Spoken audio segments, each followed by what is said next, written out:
शेवट तो भला माझा बहु गोड झाला. आलो निजाच्या माहेरा भेटी रखुमाईच्या वरा. परिहार झाला अवघ्या दुःखाचा मागेला. आलो निजाच्या माहेरा भेटी रखुमाईच्या वरा.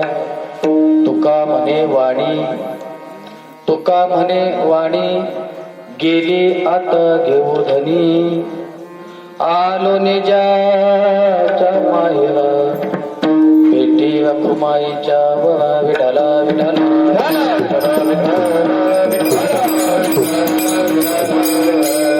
सोनोपंत तथा गुणीजन जया मामा से बोलती. नामे शंकर शंकरा सदा समकरा निसंग जो संगती.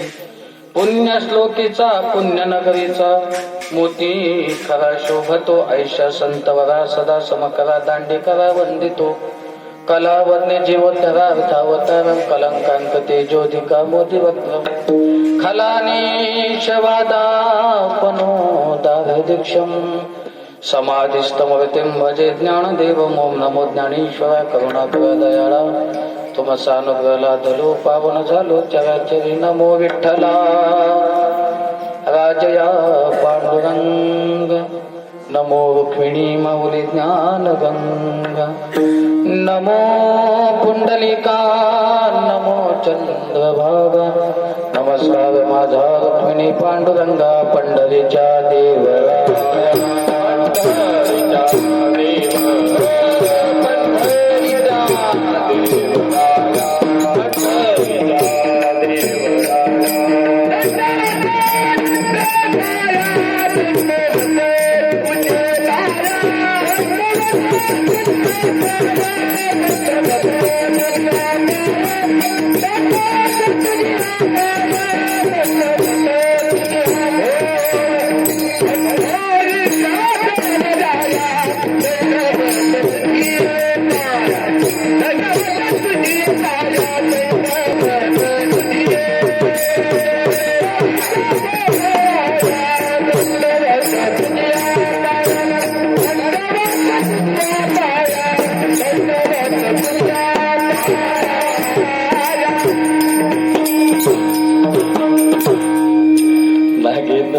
त्रिलोचनाय भस्मंगरागाय महेश्वराय नित्याय शुद्धाय दिगंबराय तस्मै नकालाय नमः शिवाय.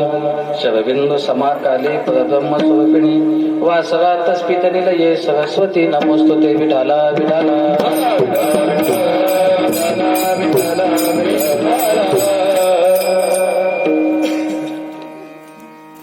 प्रथम नमन कविगुणनाथा. दुसरे वंदु सारजात वंदु देव ब्रह्मणाचा वंदु साधू सज्जनाना. आता नमो रंग भूमिका ऐशी नमन कवनी सकळा. हरिकथा बोले बोबडिया बोला. आज्ञानी मनोन्या पुल्या बाळा. चालवी सकळा नामा म्हणे विठ्ठला.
चटविलाची बडी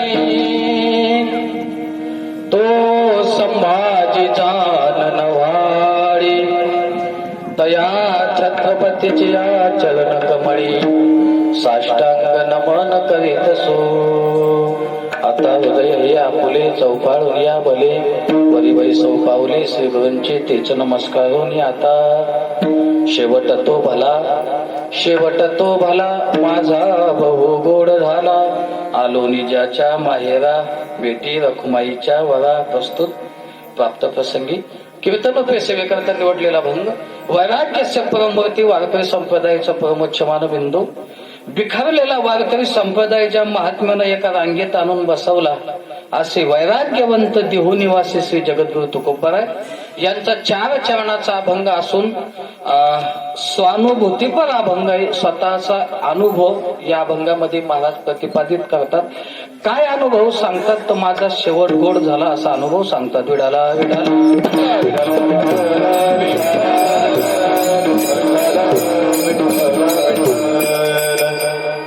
अभंगाचा सरळ भावार्थ आपल्या समोर ठेवून जाईल.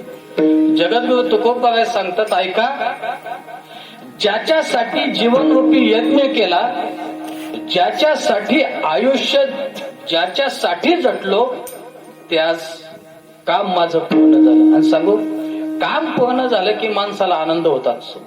ते कुठलंही काम असो, राजकीय काम असो, व्यावसायिक काम असो किंवा शेतीचं काम असो. तुम्ही जर ठरवलेलं असेल की आपल्याला आता तणनाशक मारणं 2 तास पाऊस नाही आला पाहिजे, 3ऱ्या तासाला पाणी आलं तरी चालतं, आणि 5% तणनाशकच्या मारल्या आणि 2-3 तासांना पाऊस आला तर शेतकरी इतका आनंदी होतो. तो महाराज आपलं काम झालं बरं, तणनाशक मारलं, पाऊस आला नाही, पण जेव्हा यायचा तेव्हा तो आनंदी होतो. तसं सांगू तुम्हाला, तुकोबरायांनी जीवन ज्या कार्यासाठी घातलं त्या कार्यातून ज्यांना जे मिळालं ना दादा, ते मिळाल्याच्या नंतर त्यांचा अनुभूती सांगते. काय सांगतात ऐका, शेवट तो भला माझा बहुगोड झाला बाबा. माझा शेवट गोड होण्यासाठी आयुष्यभर प्रपंच केला असेल, परमार्थ केला असेल, साधना केली असेल, पण ती साधना फलद्रूप झाली आणि आज माझा शेवट गोड झाला. आता शेवट गोड होण्याला फार मोठं महत्व आहे बरं दत्तू बाबा. बरेच लोक सांगतात, महाराज तुम्ही सांगताना तुकोबराय सांगतात ना शेवट गोड झाला. आमच्या आजोबाचा शेवट इतका गोड झाला, इतका गोड झाला. आणि म्हणला कशाहून म्हणतो, म्हणला गुलाबजामुनची पंगत होती. उत्तर कार्याच्या दिवशी 13व्याच्या दिवशी कशाची पंगत होते? गुलाबजामुनची पंगत होती. मग आमच्या बाबाचा शेवट कसा झाला? तुम्ही किती गोड आयटम केले याच्यावरून जाणाराचा शेवट गोड होता असं नाही. याच्यापेक्षा खाली येऊन सांगू का तुम्हाला, गाडी घेतल्याच्या नंतर जो आनंद नाही, गाडीला 10 लाख रुपये घालून जे दुःख तुम्हाला झालं नाही, पण 10 रुपये लिटर डिझेल वाढल्याच्या नंतर जे दुःख झालं ते लय महत्वाचं आहे. विठाला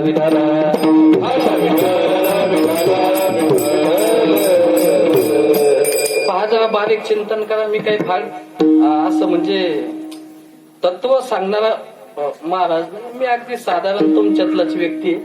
मला सांगायचंय की जीवन जगत असताना शेवट गोड होणं म्हणजे काय. ऐका दादा, शेवट गोड होणं म्हणजे लय लोक जमणं म्हणजे शेवट गोड नाही. आणि याला जर तुम्ही शेवट गोड म्हणत असाल तर तुमच्या माहितीच तो सांगतो, तुमच्या अंत्यविधीला, माझ्या अंत्यविधीला येणारे माणसं सगळेच अंत्यविधीला येतात असं नाही. मी कान धरून माफी मागून सांगेल, बरेचशा लोकांचं तर नुसतं म्हणणं असतं की तोंड दिसलं पाहिजे. कोणाला दाखवतो? यमाला? कोणाला तोंड दाखवून राहतो गोकुळवत्याला? ज्याच्या घरात अंत्यविधी झाली फक्त त्याला तोंड दाखवायचं असतं की मी रक्षाला अंत्यविधीला हजर होतो. म्हणून फारच लोकांच्या भरोश्यावर बसू नाही. आमचे आदरणीय राऊत महाराज दृष्टांत सांगायचे गड्यावर. लोकांचा स्वभाव सांगू तुम्हाला कसा असतो. एकानं घोडं विकत घेतलं, घोडं, लोकांचा स्वभाव, घोडं विकत घेतलं. आता ते धड घोडंही नव्हतं आणि धड लहानही नव्हतं, ते मधली अवस्था होती, त्याला टट्टू म्हणतात आपल्या भाषेत, टट्टू. मग एक बाप आणि एक मुलगा, दोघ जण निघाले. जाता जाता त्यांनी फुलंब्याच्या बाजारातून ते घोडं घेतलं. आता त्यांना इथं यायचं होतं. मग येता येता ते मधून घुसले, इकडून निधोना मार्गे फुलंबीहून मधून घुसले तर मध्ये एक गाव लागलं. आता बिचारे दोघ जण पायी चालले, घोडं रिकामत चाललं होतं. एक जण म्हणलं, का रे तुम्हाला काय अक्कल नावाची गोष्ट आहे का? म्हटलं काय झालं? अरे एवढं चांगलं घोडं विकत घेतले, मग आता त्याच्यावर बसून जायचं सोडून दिलं आणि पायी काय घेऊन चालले? त्याला येडे म्हणले तुम्ही. त्या माणसालाही वाटलं खरंय आपण बहुतेक येडे असू शकतो. मग काय केलं, ते दोघही वरती बसले. कशावर? घोड्यावर. आणि चालायला लागले. पुढं मध्ये एक गाव लागलं. पुढे बाकी काही बस स्टँड लोक ते कवे तुम्हाला काय अक्कल? ते म्हणे काय झालं? अरे चांगले तुम्ही 50-50 100-100 किलोचे वजे म्हणले, ते घोडं केवढं? तुम्ही दोघंच्या दोघं त्याच्या बोकांडी बसले, ते राहीन का मरण? त्याला तेही योग्य वाटलं. त्याला असं वाटलं काही अडचण नाही बा, आपण जास्त आहे. मग काय करा? मग पोरगा जरा हुशार होता. पोरग म्हणे, बाबा तुम्ही बसा, मी घोडं घेऊन पुढे चालतो. पोरग खाली उतरलं, बापाला घोड्यावर बसवलं. पुढं पुढं गाव लागलं. 2-3 जण भेटले आणि त्या बापाला म्हणायला लागले, का रे तुला काय अकलीचा भाग आहे? म्हणले काय झालं? सोन्यासारखं पोरग पायी चाललं, अरे तो लाकडं मसनात गेले, तू कशाला घोड्यावर बसला? सोन्यासारखं पोरग पायी चाललं, तू घोड्यावर बसतो, शोभतं का तुला? बापाला वाटलं तेही चांगलं, योग्य सांगताय समाज. त्यानं बाप खाली उतरला आणि पोरगावर बसवला. पुढे 2-3 जण भेटले. ते म्हणे, राव खरंच तुम्हाला अकलीचा पत्ता नाही. ते म्हणे काय आहे? अरे सोन्यासारखं कोमल पोरग घोड्यावर बसवलं आणि त्या पोराला म्हणले तुला लाज वाटायला पाहिजे. या बापानं त्यासाठी खस्ता खाल्ल्या, कर्ज काढून घोडं घेतलं, बापाला पायी चालला लावतो, तू घोड्यावर बसतो. त्याला दोघायला इतका राग आला. ते म्हणले आम्ही रिकामे चाललो, तेही लोकायला पावल्या नाही गेलो. दोघं बसलो, तेही पावल्या नाही गेलो. पोराला बसवलं, तेही सहन झालं नाही. मी बसलो, तेही सहन झालं नाही. त्याला इतका राग आला, त्याने रामकाठी पाहिली मोठी, तोडून आणली. त्या घोड्याचे पाय बांधले, 2 पाय आणि 2 पाय, आणि ती रामकाठी मधून घातली. आणि आपण कावड कशी नेतो दत्तू बो, एक जण पुढं एक जण मागून, मध्ये घोडं लटकवत घेतलं जाईल. पुढे आले बस स्टँड. ते म्हणे, गाड्या तुम्हाला खरंच अक्कल नाही म्हणे, एवढं मोठं घोडं घेतलं तरी असं? त्यानं जे नाल्यात टाकलं तर अजून आले नाही घ्यायला. तुका म्हणे जन तू तोंडी सावज. तुकोबा सांगतात, अरे समाजाच्या भावनादी लागू नका, कारण समाज ज्याला चांगलं म्हणेल ती गोष्ट चांगलीच असेल असं नाही. मग शेवट गोड होणं म्हणजे काय? फार लोक तुमच्या अंत्यविधीला येणं म्हणजे शेवट गोड होणं नसतो दादा. शेवट गोड कसा होतो सांगू तुम्हाला. पहिलं आले हारी शंख चक्र शोभे करी, शंख चक्र शोभे करी, शंख चक्र शोभे करी. पहिले हारी हारी शंख चक्र शोभे करी, शंख चक्र शोभे करी, शंख चक्र शोभे करी.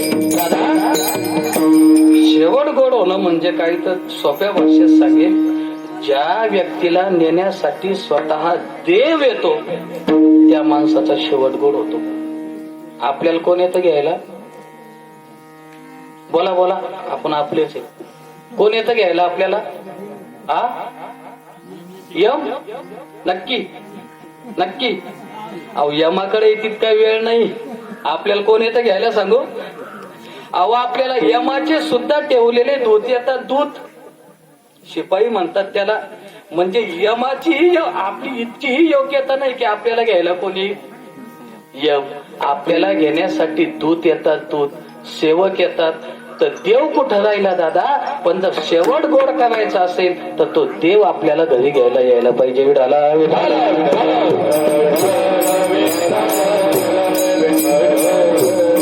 म्हणून तो खूप बरा सांगतात, बाबा माझा शेवट आहे ना तर गोड झाला, या पद्धतीनं गोड झाला.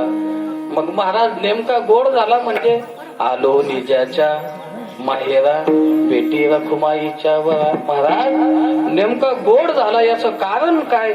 याचं कारण असं आहे बाबा, आज मी माझ्या माहेराला आलो, माझ्या आईबापाजवळ आलो आणि आता मला कितीही कष्ट झाले असले पण पोरगी एकदा माहेराला आली ना बुवा, किती सगळं टेन्शन विसरून जात असते, सगळा ताण विसरून जात असते. एकदा का ती आईच्या गळ्यात पडून रडली, बापाच्या मांडीवर डोकं ठेवून रडली ना बुवा, कितीही दुःखी झालेली मुलगी असू द्या आणि कितीही तिला सासूरवास असू द्या, पण एकदा बापाच्या खांद्यावर तिनं डोकं टाकलं ना तर कितीही सासूरवासी स्त्री असू द्या, ते त्या ठिकाणी गेल्याच्या नंतर सुखी होत असते.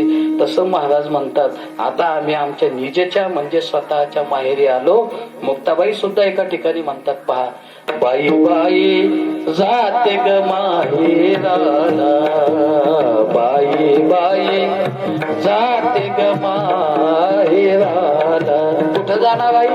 माझ्या मुळच्या घराला, बाई बाई जाते ग माहेराला. त्या मुक्ताबाई म्हणतात, मलाही माहेराला जायचंय. मग त्या माहेराला आता तुकोबाबा येतात. बाबा काय झालं नेमकं माहेरात आल्याच्या नंतर? तुकोबाबा सांगतात, परिहार झाला अवघ्या दुःखाचा मागेला. माझ्या जीवनात जे जे सुख दुःख झाले असतील, मला संसार करत असताना, परमार्थ करत असताना जो काही त्रास झाला असेल, तो मी आलो आणि एकदा माझ्या आईच्या जवळ बसून त्यांना सांगितलं आणि आता माझ्या अंतःकरणात कुठलंच दुःख राहिलं नाही. शेवटी तुकोबाबाई सांगता, हे तर झालंच, पण आता माझी परिस्थिती अशी झाली, तुका म्हणे वाणी गेली. आता इथं शब्दाचा लक्षात घ्या, तुका म्हणे वाणी गेली असं म्हणायचंय. कसं असतं, शब्दामध्ये फार विशेष असतं. फार एका शाळेकडे जाणारा बोर्ड होता आणि त्याच्यावर असं लिहिलेलं होतं, विद्यालयाकडे जाण्याचा मार्ग. आता शब्द एकच, विद्या लयाकडे जाण्याचा मार्ग आणि विद्यालयाकडे जाण्याचा मार्ग.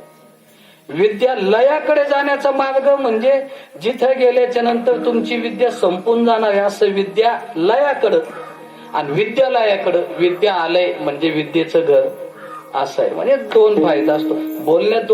दोन पद्धती असतात बा बोलण्यात. आता सांगू का, दत्तू महाराज आपल्या नेहमी गाठी बिठी होतात, पण आपल्या मनात काही काळं बेरा असलं ना, आपल्याला हातपाय कशी देतात लोक. हो, एखाद्याला जर काही पिन्सेल असलं ना, मग ते लांबूनच म्हणतं, मग कस काय महाराज, जय हरी. बेंबीच्या देठापासून ओरडतो तो. आणि एक दुसरी पद्धत आहे, बा महाराज जय हरी, काय चाललं तुमचं, जय हरी ऐकलं ना, विठाला विठाला.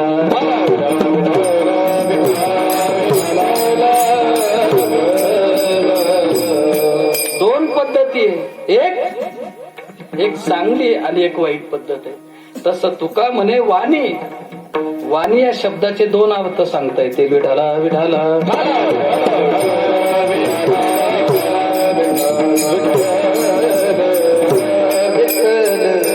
वाणी या शब्दाचे दोन अर्थ सांगितले जातील. एक, परापश्यंती मध्यमानी वैखरी.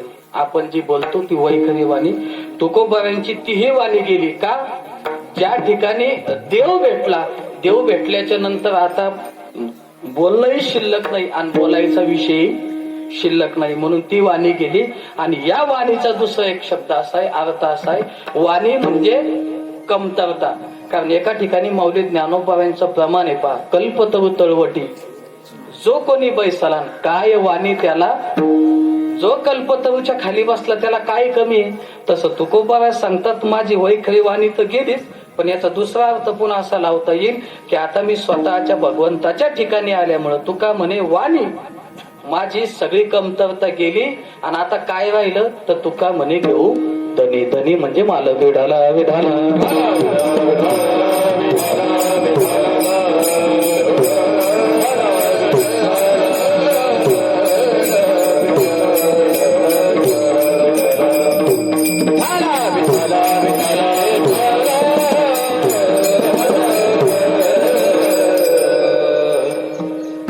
अल्पसा पर्याय द्यायचा तो असा, आपल्या या मौजे बाबरा गावामध्ये पवाड वस्तीवर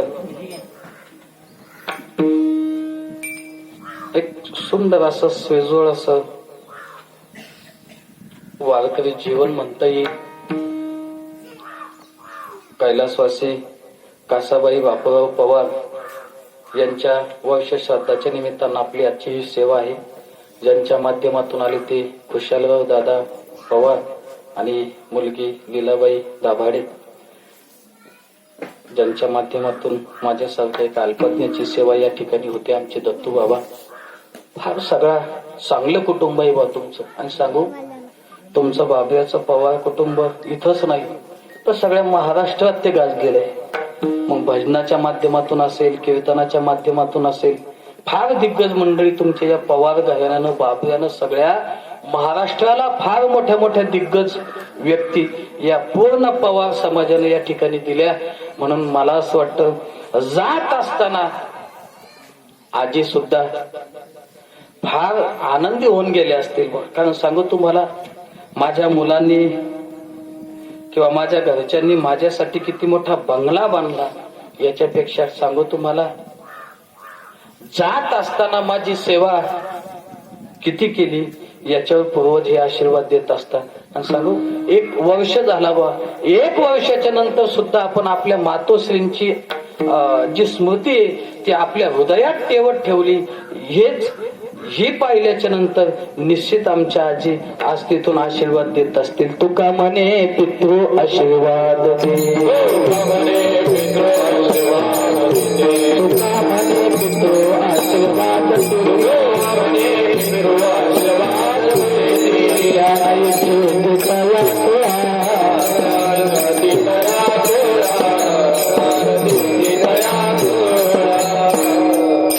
आणि आज वर्ष श्राद्ध, आज दिवस फार महत्वाचा आहे बरं. आज नागपंचमी आणि आज वर्ष श्राद्ध येणं हे फार फार त्यांच्यासाठी योग्य आहे. कारण असं असतं दादा, एक तर पवित्र मास आहे, श्रावण मास चालू आहे. आणि श्रावण मास विशेष असं असतं, आमची जुन्या लोकांची म्हण आहे पहा, श्रावण महिन्यामध्ये देवाचे दरवाजे कसे असतात? उघडे असतात. या महिन्यामध्ये ज्यांची अंत्यविधी होत असेल, या महिन्यात ज्यांचं उत्तर कार्य होत असेल, या महिन्यात ज्या व्यक्तीचं वर्ष श्राद्ध होत असेल, त्या व्यक्तींना वेगळं काही करण्याची गरज नाही. कारण अगोदरच शास्त्र सांगतं की हा पुण्यवान महिना आहे आणि या महिन्यामध्ये देवाचे दार उघडे असतात. विठाला विठाला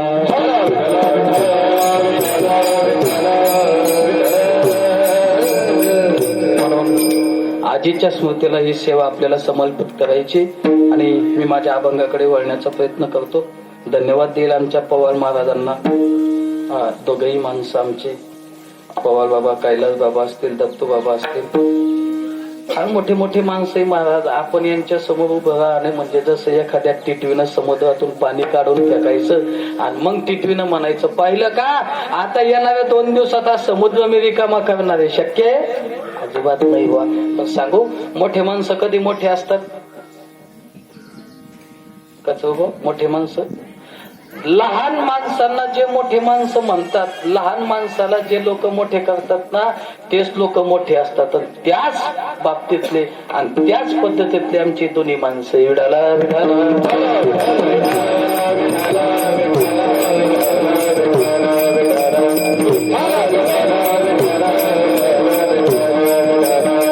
आणि म्हणून सेवेसाठी निवडलेला अभंग जगद्गुरु तुकोबारांचा आहे. आणि या अभंगामध्ये महाराज जगद्गुरु तुकोबारा शेवट गोड होण्याविषयी बोलतात. महाराज, प्रत्येकाची इच्छा असते की माझा शेवट गोड झाला पाहिजे, पण प्रत्येकाचा शेवट गोड होतोच असं मात्र नाही. फार लोकांची इच्छा असते बुवा. काही लोकांची इच्छा असते, महाराज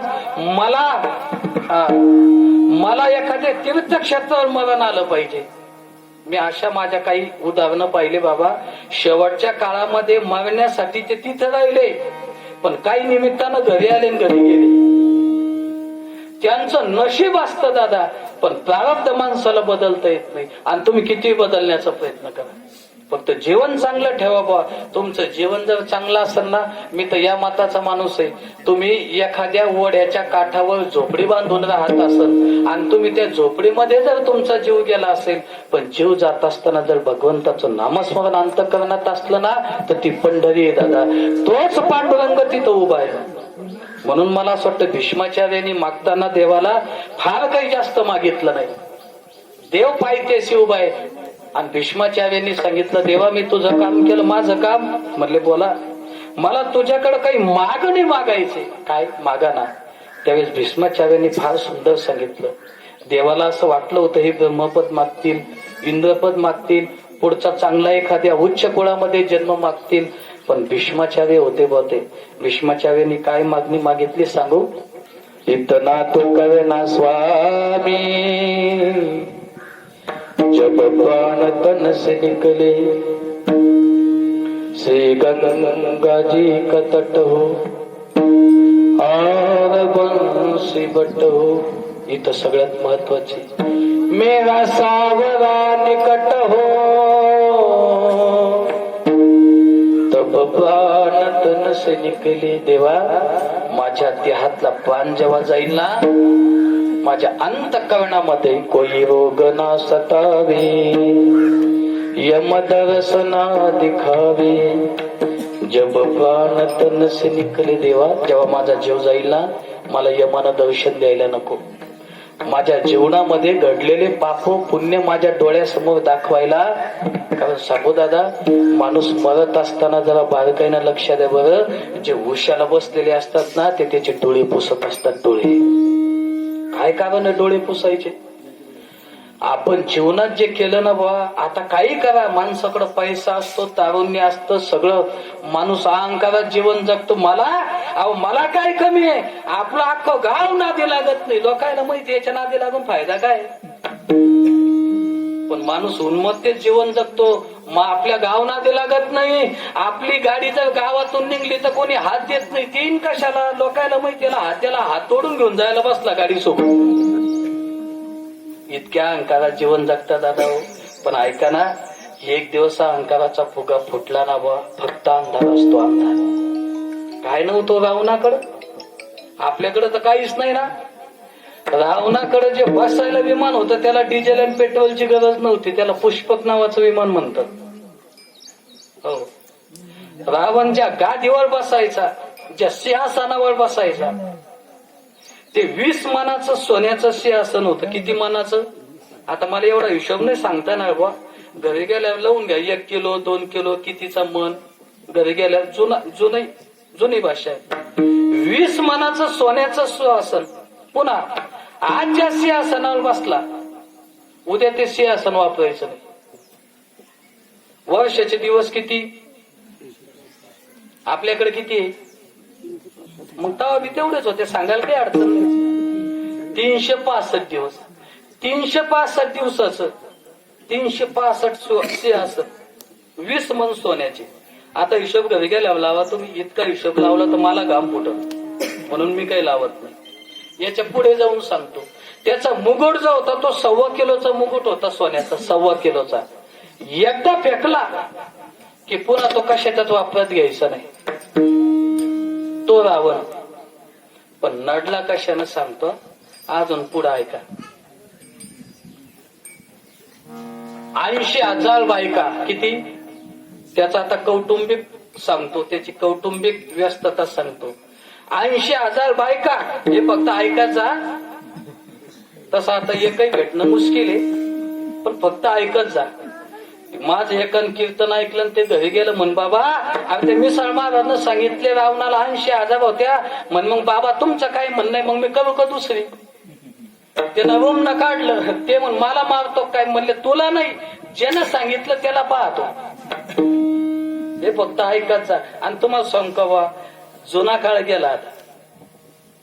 जुन्या काळांच्या लोकांची ताकदही तेवढी होती. आजही पहा तुम्ही, जुन्या म्हाताऱ्याच्या मनक्यात गॅप नाही. जुन्या म्हाताऱ्याला अजून साखर नाही. जुन्या म्हाताऱ्याचे पाय दुखत नाही. आपल्याला इथून गावात जायचं तर आपल्याला गाडी लागते, पण म्हातारी इथून निघले की ते डायरेक्ट फाट्यावर जातात. हो, जुना काळ सांगतो तुम्हाला. म्हणून जास्तीच्या नादी लागायच नाही. त्याला 80,000 होत्या, पण त्यानं सांभाळल्या. आपलं तर असं आहे, म्हातारपणात थोडस बारकाईने लक्ष द्यावं. म्हाताऱ्याची मान अशी आलती, अशी आडवी, आणि म्हाताऱ्याची अशी आलती. म्हातारीची मी एका आजोबाला विचारलं, म्हणलं आजोबा तुमची मान अशी नाही नाही नाही नाही काऊन म्हणते? ते म्हणले मला सवय पडली. मला सवय पडली म्हणजे कस काय? म्हण बा असं होतं म्हणे, जुना काळ होता, आमच्याकडे काही पैसे अडके नव्हते, लग्न झालं, लग्न होतं तर काही कळालं नाही भाऊ, पण लग्न झाल्याच्या नंतर संसाराचा भाळ पडला आणि मग बायकोन म्हणायचे, अहो पोराचे कपडे फाटले, कपडे आणा या बाजारात, येन म्हणायचं नाही, मग काही ऐकले नाही अजून पुढच्या बाजाराला.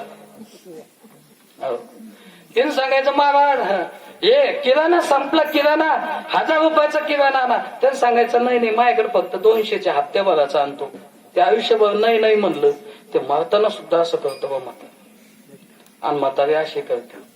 म्हणलं आजी नेमकं तुम्हाला काय अडचण? ते काहीच नाही, मी नेहमी म्हणायचे म्हणे कपडे आणा, साखर संपली आणा, मी असंच करत होते. आणि पहा तुम आयुष्यभर एवढ्या गोडी गुलाबाने संसार करतात, पण म्हातारपणात इतके भांडणं होतात म्हातारी म्हातारीचे.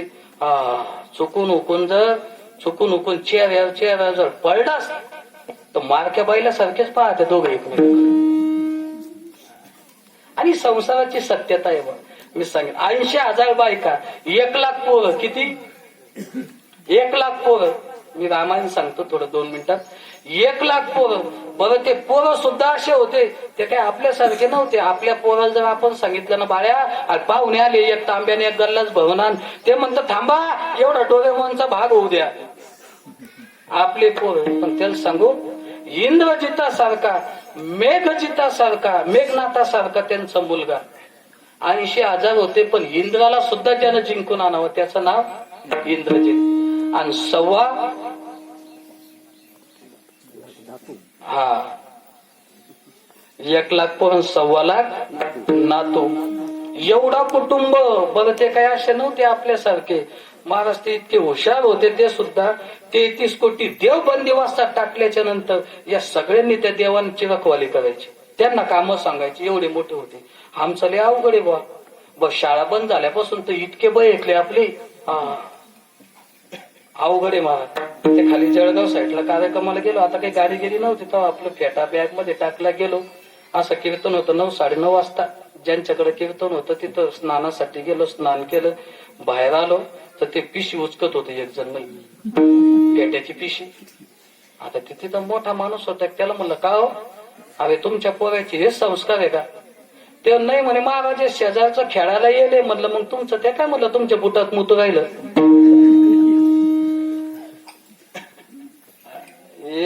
हे आपले संस्कार आहे बा.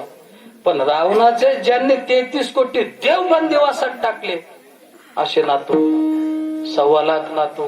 काय कमी होतं बा तिथं? काय कमी होतं? एवढं असून सुद्धा फक्त एका गोष्टीनं वाटोळ केलं. किती गोष्टीनं? फक्त एका गोष्टीनं.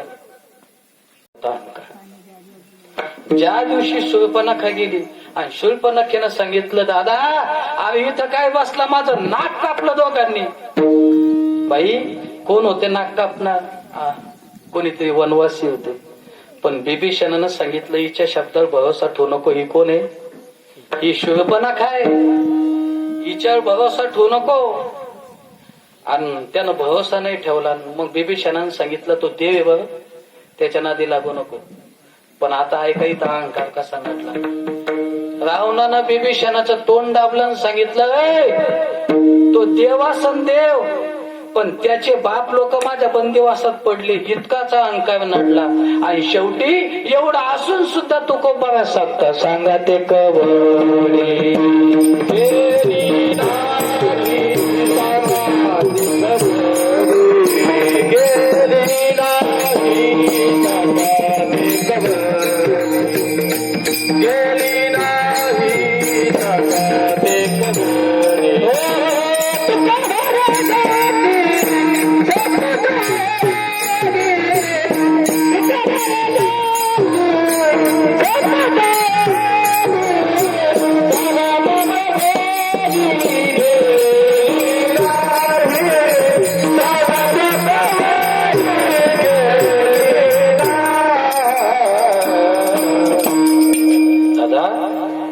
एवढी ज्याची संपत्ती असून सुद्धा तू खूप सांगतो, सांगा ते कवडी गेली नाही.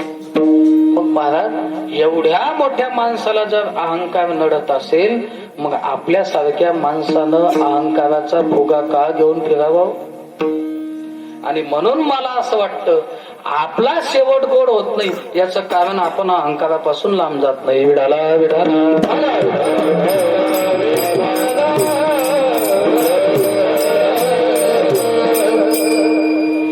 तुकोबारायांचं वैकुंठ गमन झाल्याच्या नंतर 1 वर्ष 11 दिवसानं तुकोबाराय पुन्हा खाली आले. आता 3 जणांसाठी तुकोबाराय खाली आली. पहिले महाराजांच्या कन्या भागीरथीबाई यांच्यासाठी पहिल्यांदा 1 वर्ष 11 दिवसांनी. दुसरं 1 वर्ष 5 महिने 15 दिवसांनी दुसऱ्यांदा तुकोबाराय खाली आली पिंपळनेरच्या निळोबारायांसाठी. आणि तिसऱ्यांदा महाराज खाली आले तर संताजी महाराजांना समाधी देण्यासाठी. मग पहिल्यांदा ज्या वेळेस आल्या वर्ष झाल्याच्या नंतर, म्हणून मी हा भंग त्या पद्धतीचा निवडला. बरं, शेवाया खाल्ल्या आणि शेवाया खाल्ल्याच्या नंतर मुलाने विचारलं, म्हटले बाबा तुम्ही आले मला फार आनंद झाला, पण ज्या दिवशी तुम्ही गेले ना मला येता नाही आलं. आणि सांगू स्वतःची मुलगी सुद्धा वैकुंठ गमनाच्या वेळेस हजर नव्हती बरं का तुकोबारायांच्या. हो बाबा मला येता नाही आलं, पण मला सांगा ना तुमचा शेवट कसा गोड झाला. त्यावेळेस तुकोबाराय तिच्या डोक्यावर हात ठेवताना सांगू आणि मग सांगते, भागीरथी अगं माझा शेवट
आपल्या मुलीला सांगतात, बाई सांगू तुला माझा शेवट फार गोड झाला बा.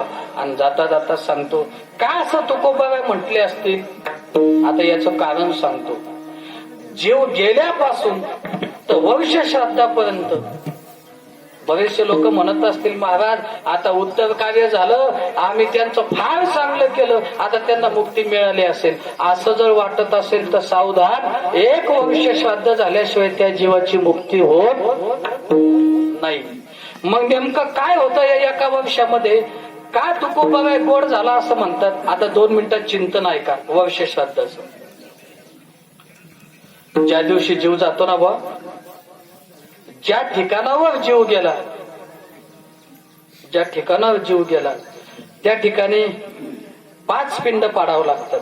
ज्या ठिकाणी जीव गेला त्या ठिकाणी 1 पिंड, ज्या ठिकाणी त्याला ठेवलं गेलेलं आहे त्या ठिकाणी 2रं पिंड, आंघोळीच्या ठिकाणी 1 पिंड, विसाव्याच्या ठिकाणी 1 पिंड, आणि ज्या ठिकाणी आपल्याला अंत्यविधी करायचा आहे त्या ठिकाणी 5वा पिंड. असे 5 पिंड पाडावं लागतात ज्या दिवशी तो व्यक्ती गेला त्या दिवशी. आता ऐका नेमकं काय होतं जीवनात. माणसाचा देह ज्यावेळेस जातो ना बा, देहातून प्राण गेला की या देहात काही शिल्लक नसतं. लोक म्हणत असतात आमच्या बाबाला चांगले कपडे आणा, आजीला चांगली साडी आणा, काही नसतं बा. एकदा या देहातून जीव गेला की ते फक्त आणि फक्त काय असतं, त्याला मला असं वाटतं पार्थिव म्हणतात, ज्याच्यामध्ये आता काहीच नाही. जीव बाजूला असतो. मग जीव मुक्त होतो का? जीव मुक्त होत नाही. ज्या ठिकाणी तुम्ही पहिला पिंड पाडला त्या पिंडामध्ये त्या जीवाचा काय होतो, वास होतो.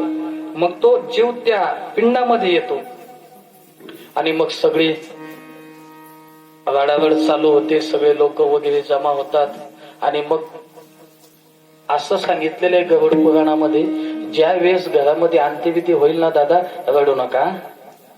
मी शास्त्र सांगतो बरं, आपलं फार प्रेम असतं जाणाऱ्या व्यक्तीवर, पण आपण जर रडलो ना तर असं सांगतात की त्यांच्या वंशातले जेवढे माणसं रडतील त्यांच्या डोळ्यातून पडलेला एक थेंब जर मातीत पडला, त्या मातीत पडलेल्या थेंबामध्ये जेवढे मातीचे कण भिजले जातील तेवढे जन्म त्याला नरकामध्ये दुःख भोगावं लागतं. म्हणून गेलेल्या व्यक्तीच्या आठवणीनं माणसानं रडायचं नाही. हा पहिला सगळ्यात महत्वाचा मुद्दा. मग ते सगळे रडतात, त्या जीवाला फार दुःख होतं बरं, त्याला जाऊ वाटत नाही. पहा तुम्ही, आपण जर एखादी कुणाला वाटी लावायला लागलो ना आणि सगळं घर जर रडायला लागलं तर जाणाऱ्या व्यक्तीला असं वाटतं अरे आपण जातोय पण हे सगळं घर रडतंय. त्या व्यक्तीला चांगलं वाटेल का जाताना? चांगलं नाही वाटेल. आणि तुम्हाला जाताना सांगू, इथं यायचं आणि जायचं ही क्रिया नित्याचीच आहे, नवीन थोडी. एक जण भगवान महावीरांकडे गेला, 24वे तीर्थकर जैन समाजाचे. त्यांच्याकडे गेला आणि रडायला लागला. त्याची आई वारली होती. बाबा तुम्ही फार मोठे महात्मे आहेत, आमचे माझी आई जिवंत करा. महावीर म्हटले ठीक आहे बस. त्याला बसवलं. त्याच्या हातामध्ये छोटीशी रक्षा दिली. सांगितलं हे बघ, ही रक्षा आहे, फक्त मला पाणी अशा घेऊन आण की जिथं कोणीच मेलं नाही पाहिजे. गेल्या 10 वर्षामध्ये ज्याच्या घरात अंत्यविधीच झाली नाही अशा घेऊन मला पाणी आणून दे, मी तुझी आई जिवंत करतो. त्याला असं वाटलं काय विशेष आहे. तो सगळ्या गावात फिरला, पण मागच्या 2 वर्षात 4 वर्षात 5 वर्षात कोणी ना कोणी गेलेलं होतं. आणि मग त्याच्या लक्षात आलं की जर गावातल्या प्रत्येक घरात जर व्यक्ती गेलेली असेल, मग माझ्या घरातली व्यक्ती गेली त्यात नवल काय. माती ओढना माती बिछोना माटी का सिरहाना. कबीरजी सांगतात, कहत कबीरा सुन ले रे बंदे ये जग आना जाना, क्या तन मांझता रे एक दिन माटी में मिल जाना, क्या तन मांझता रे एक दिन माटी में मिल जाना. रे माटी में मिल जाना, एक दिन माटी में मिल जाना. अहो आपण या शरीराला एवढं घासतो, वेगवेगळ्या साबणी लावतो, वेगवेगळे पावडर लावतो, वेगवेगळे सेंट लावतो, पण कबीरजींचा एक फार अभंग आहे, फार सुंदर अभंग आहे महाराज. क्या तन मांझता एक दिन माटी में मिल जाना, क्या तन मांझता एक दिन माटी में मिल जाना. कबीरजी सांगतात अरे पवन चले उड़ जाना रे पगले, पवन चले उड़ जाना वे पगले, समय दुख पछताना, क्या तन मांझता रे दिल में मिल जाना, क्या तन पगले माटी में मिल सांगतात दादा ऐका, या देहासाठी एवढा खर्च करता, एवढे मोठे मोठे परफ्यूम लावता, किती घासा, एक दिवस तुमची माती होणार आहे. महाराज गेल्याच्या नंतर काय होतं?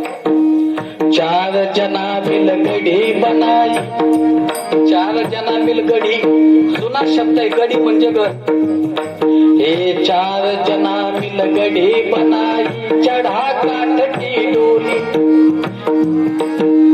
चार जना मिल गडी बनाई, चढ़ा काठ की डोली, चारों तरफ से आग लगा दी, चारों तरफ से आग लगा दी, भूख दैर जैसे हो रही, क्या तन मांझता रे एक दिन माटी में जाएगा, क्या तन मांझता रे एक दिन माटी में जाएगा. दादा चार जण येतात, लाकडाची गडी बनवतात, खांद्यावर टेकवतात, स्मशानात नेतात आणि काय करतात? लोक म्हणतात फुलं न्या फुलं.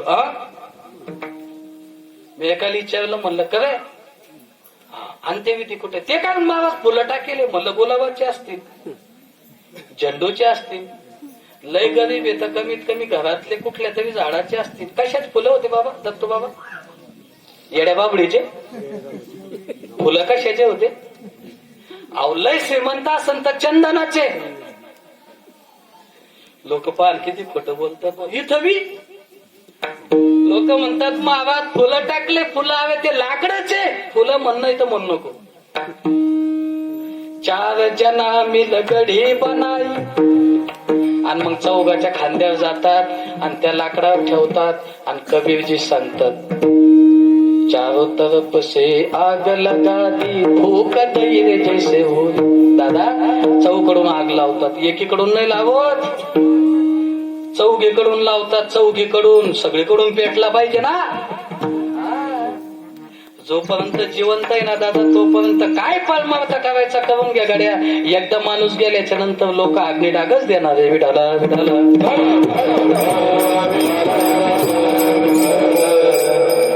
बरं मग महाराज दुःख कोणाकोणाला होतं? तीन दिना तेरी तिरिया रोवे. कबीरजी फार सुंदर सांगतात, तीन दिना तेरी तिरिया रोवे, तेरा दिना तेरा भाई, जन्म जन्म तेरी माता रोवे, जन्म जन्म तेरी माता रोवे, करके आस पराए, क्या तन मांझता रे एक दिन माटी में मिल जाना. दादा 3 दिवस आसपासचे वाढतात, पाहुणे रावळे जे कोण असन ते. 13 दिवस भाऊबंद. आणि सांगू तुम्हाला, आयुष्यभर फक्त माय वाढते. आयुष्यभर फक्त माय आणि बाप या दोनच गोष्टी अशा आहे दादा जीवनात, की शेवट आयुष्य आहे तोपर्यंत आपल्या पोराच्या नावानं घडतील. याला मायबाप म्हणतात. कबीरजींचं प्रमाणे बरं मी नाही सांगत. पुढे जाऊन महाराज फार सुंदर सांगतात, अरे या देहावर आपण इतकं प्रेम करतो, इतके भारीचे कपडे वापरतो, पण कबीरजी इतकं सांगतात, अरे जे आपण इतकं सांभाळून ठेवलं हे जळतं कसं सांगू? हाड जले जैसे बन की लकड़िया, हाड जले जैसे बन की लकड़िया, केस जले जैसे घासा, हाड जले जैसे बन की लकड़िया, केस जले जैसे घासा, कंचन जैसी काया जल गई, कंचन जैसे काया जल गई, कोई न आवे पासा, क्या तन मांझता रे दिल माटी में मिल जाना, क्या तन मांझता रे दिल माटी में मिल जाना, क्या तन मांझता रे दिल माटी में मिल जाना, क्या तन मांझता रे दिल माटी में मिल जाना. हे जीवनाचं सगळ्यात मोठं सत्य आहे बा, पण हे सत्य आपल्या लक्षात येत नाही ना. म्हणून तो जीव जातो बा, आणि मग जीव गेल्याच्या नंतर ते सगळी राडापडी पाहतो तो, आणि मग म्हणतो अरे आपण गेल्यानं किती मोठं दुःख झालं या घराला. पण थोड्या वेळानं बाहेरून आवाज येतो, आटपा, लांबून लांबून लोक येले, लवकर जायचंय. मग तो जीव म्हणत असतो मागच्या दुष्काळात याला तर मी 1,00,000 रुपये बिनव्याजी देईल ते, हा म्हणतो आटपा. मग त्या जीवाला एक एक गोष्ट लक्षात येते. मग त्याला आंघोळीसाठी बाहेर काढलं जातं.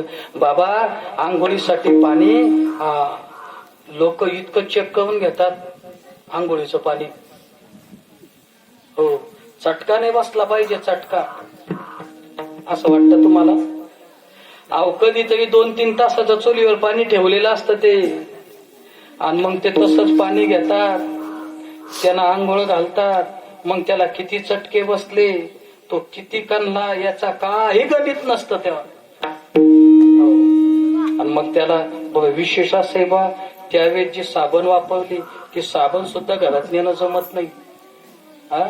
अरे ज्याच्या जीवावर सगळं घरं बांधले असतील, प्लॉट घेतले असतील, काय काय झालं असेल, त्यानं वापरलेली साबण सुद्धा पुन्हा घरात वापरल्या जात नाही. आणि खरं सांगू महाराज, कीर्तनात याच गोष्टी सांगितल्या पाहिजे. Reality is a reality.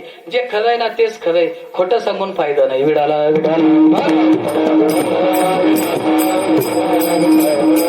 मग त्याला स्नान घातलं जातं, त्या तिवडीवर ठेवल्या जातं. तो जीव आहे ना महाराज, तो जीव त्या बांबू मध्ये येतो, कारण त्याला शरीर नसताना. मग ते बांबू असतात तिवडीचे, आता ते स्टीलचं यायला लागलं, ते काही फायद्याचं नाही बरं. तो बांबू पाहिजे, बरं त्याच्यामध्ये वाळेल बांबू चालत नाही, ओलाच पाहिजे, कारण ओल्या बांबू मध्ये जीवाला प्रवेश करता येतो, वाळलेल्या बांबू मध्ये जीवाला प्रवेश करता येत नाही. चला मग तो त्या बांबूत प्रवेश करतो, तिथून त्याला उचलल्या जातं आणि विसाव्याला नेल्या जातं. कुठं असतो विसावा? 50 एकरचा सातबाग आहे त्याच्या नावावर. विसावा कुठं? 50 लाखाचं घर बांधले. विसावा कुठं? 27 लाखाची फॉर्च्युनर गाडी त्यानं स्वतः आणली मागच्या महिन्यात. विसावा कुठं? गाडीत, शेतात, बंगल्यात. मग सगळ्याला एकाच ठिकाणी. घरात कोणालाच नाहीये. घरात किती म्हातारा माणूस असू दे, ते काही ना काहीतरी त्याचं चालूच राहतं. विसावा एकदाच. आणि मग तिथं त्या शिवावर विसावा द्यायला जातो. आता तो जो जीव असतो ना बुवा, शास्त्र असं सांगतं, जसा रिकाम्या पोटानं जीव आला तसाच रिकाम्या पोटानं देऊन येत असतो.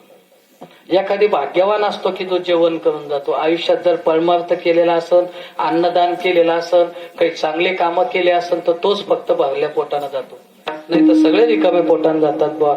मग त्या जीवाला भूक लागलेली असते, कारण तो वाघ गेलेला कधी असतो, खाल्लेलं नसतं काही. मग तो जीव खाण्याच्या अपेक्षेने इकडं तिकडं पाहत असतो, मला कोणीतरी काही खाऊ घालन, काही खाऊ घालन. देह नसतो, बोलता येत नाही, हवेमध्ये असतो, थांबता येत नाही. मग विसाव्याच्या ठिकाणी त्याला खाण्यासाठी नैवेद्य ठेवला जातो. एखादी पुरणाची पोळी, 1-2 गुलाबजाम, बरोबर ना? शिळी भाकरी, हा, हे महत्वाचं बोलले तुम्ही. अहो किती असू द्या, शेवटी अहो किती हॉटेलला जाऊन पार्ट्या खाऊ द्या वा, किती पार्ट्या खाऊ द्या, पण शेवटी मात्र शिळी भाकर आणि पीठ, याच्यावरती काही नाही. लोक त्याला सांगत असतात, खाणं तर शिळी भाकर नाही तर पीठ ठेवले, बनवून खाऊन घे. आणि मग ते पण देह नसल्यामुळं ते खाता येत नाही बा. म्हणून बारकाईनं पहा, लोक पुढे गेल्याच्या नंतर आहे ना, त्या पिठावर असे बारीक बारीक बारीक बारीक होल पडलेले असतात. तो जीव ते खाण्याचा प्रयत्न करतो, पण त्याला ते खाल्ल्या जात नाही, कारण देह नसतो ना. मग तिथून पुढे ती अंत्ययात्रा स्मशानात जाते. स्मशानात गेल्याच्या नंतर अग्निडाग दिला जातो. अग्निडाग दिल्याच्या नंतर तो जीव तिवडीत असतो. मग तिवडी मोडल्या जाते. आणि तिवडी कुठे फेकल्या जाते? काही लोक त्या आगीत फेकतात, काही लोक बाजूला फेकतात. मग तो जीव तिथून निघतो. मग कुठं बसावं म्हणून पाणी पाजण्यासाठी जी घागर आणलेली असते, ज्याला घट म्हणतात, त्या घटामध्ये तो प्रवेश करतो. आणि मग अग्निडाग दिल्याच्या नंतर 2 प्रकारचे अग्निडाग, एक भडाग्नी आणि एक मुखाग्नी. जो भडाग्नी असतो तो पायाकडून दिला जातो, म्हणजे चेहऱ्याकडं पाठ आणि पायाकडं तोंड, त्याला भडाग्नी म्हणतात. आणि मुखाग्नी पायाकडं पाठ आणि तोंडाकडं ते अग्नी, म्हणजे तोंडाकडं आपला चेहरा, त्याला मुखाग्नी म्हणतात. मुखाग्नी देण्याचा अधिकार फक्त शास्त्रात एकाच व्यक्तीला आहे, त्याला मुलगा म्हणतात. तो एक तर लहाना पाहिजे, नाही तर कनिष्ठ, नाही तर मग ज्येष्ठ, मोठा किंवा लहाना. आणि भडाग्नी तर मग भडाग्नी जावई देऊ शकतो, नसेल कोणी भावाचा मुलगाही देऊ शकतो. भडाग्नी अग्नी दिल्या जातो. अग्नी दिल्याच्या नंतर 3 चक्र त्याला पाणी पाजण्यासाठी असतात. मग तो घटामध्ये पाणी भरल्या जातं, स्नान करून यावं लागतं. स्त्री शक्ती आणि पुरुष शक्ती म्हणजे नर शक्ती नारी शक्ती दोघांचाही हात. आणि मग 3 चक्र. त्या 3 चक्र कशाच्या आहे? पहिली चक्कर आहे सूक्ष्म देहाच्या नावानं, दुसरी चक्कर आहे स्थूल देहाच्या नावानं, आणि तिसरी चक्कर आहे कारण देहाच्या नावानं. 3 चक्र पाणी पाजल्या जातं बाबा.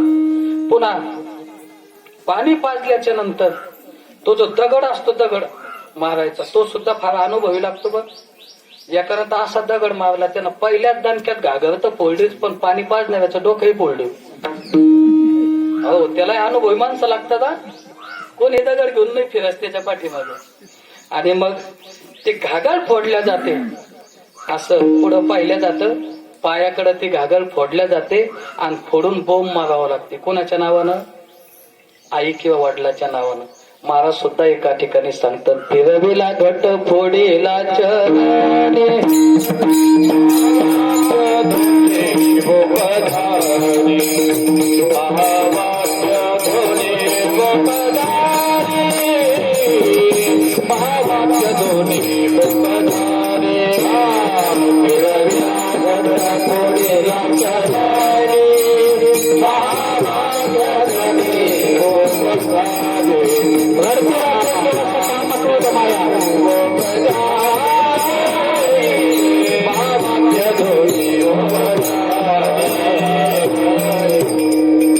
सुद्धा सांगतात तो घट फोडला जातो.